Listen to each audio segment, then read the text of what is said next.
Good evening mga Kapakatok TV.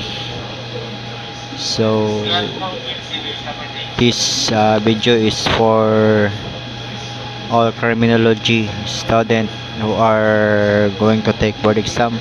So it is important for you to know what are the three elements of crime. So for your information, maybe this is a familiar topic for our criminology. The three elements of crimes are: number one is there is an intent or intention to commit crime. Second is opportunity. When there is opportunity in committing a crime, the crime will be committed.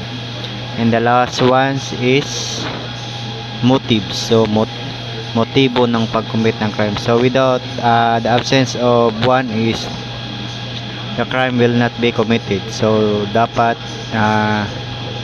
these three elements of crime ay magsama-sama. So kung wala ang isa nito, so hindi makakommit ng crime. Kung walang opportunity na makakommit ng crime, so wala, the crime will not be committed.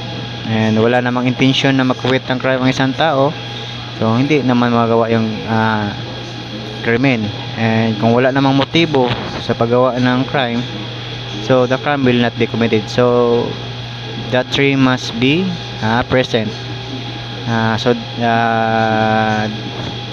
that the crime will be committed. So that is the basic knowledge that will be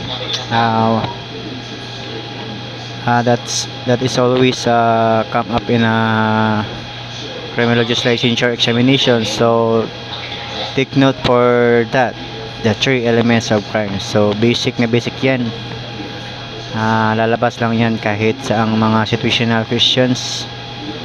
So that is a bonus question for you when you will take a criminal legislation examination. So thank you very much for watching. Hopefully may natutunan kayo sa topic nitong natin ngayon.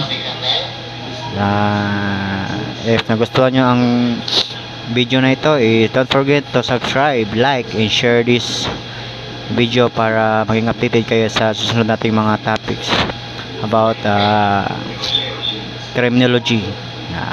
Thank you very much. Don't forget to like and subscribe my YouTube channel, Pakatok TV. Thank you for watching.